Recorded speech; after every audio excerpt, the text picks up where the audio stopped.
Many people feel that the world is changing. Rules that once felt stable no longer seem to work the same way. The United States no longer opens its markets as freely as before. It no longer carries the burden of allies in the same way. And it no longer treats competitors with strategic patience. This leads to one central question. Are we witnessing the birth of a new world order? Or are we simply seeing new rules inside the old system? The honest answer, in terms of power politics, is clear. The American-led world order still exists, but the rules of the game have changed. The original American world order. After World War II, the United States designed the global order, not out of idealism alone, but through careful calculations of long-term power. At the core of this system was the US dollar. The dollar became the center of global trade and finance. Energy, commodities, and international settlements were priced in dollars. Nations around the world had to hold dollars to survive economically. This allowed the United States to borrow, spend, and print money without collapsing. Free trade was another key pillar of the system.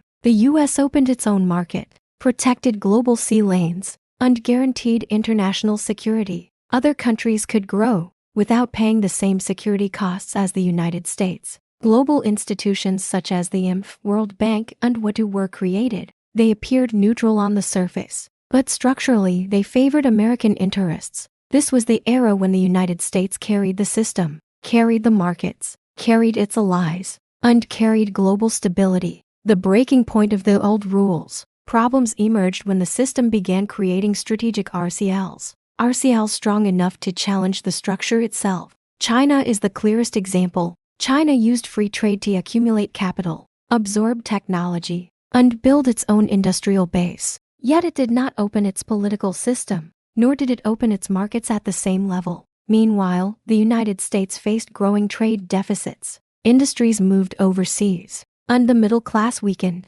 while competitors grew stronger inside the very system America protected. This is the moment the United States realized something critical. Unconditional free trade was no longer a neutral policy. It was helping build future challengers. New rules without a new world order. What the United States did next was not to destroy the system, but to adjust the rules while keeping the structure intact. Free trade shifted from a flat, open system into a layered system. The top layer consists of trusted allies, countries aligned with U.S. security and strategic priorities. Lower layers still have access to markets, but face restrictions on advanced technology, capital flows, and strategic industries. Advanced semiconductors became the core tool of this new rule set. The United States continues to control chip design software, manufacturing equipment, technical standards, and critical supply chains. China may be advancing rapidly, but it is still playing inside a field designed by the United States. Why this is not a new world order? Many countries believe a new world order is already emerging because familiar rules no longer function as before. Free trade feels conditional. Economic pressure is openly used as a weapon, and global cooperation looks weaker. But from a structural power perspective, this is not a new world order. The core foundations remain unchanged. The dollar is still the central pillar of global finance. The U.S. market remains the ultimate prize. And strategic technologies are still controlled by the same power center. What has changed is not the world order itself, but how the United States chooses to enforce the rules. Realpolitik conclusion. The world has not entered an era without order. It has entered an era of unequal rules.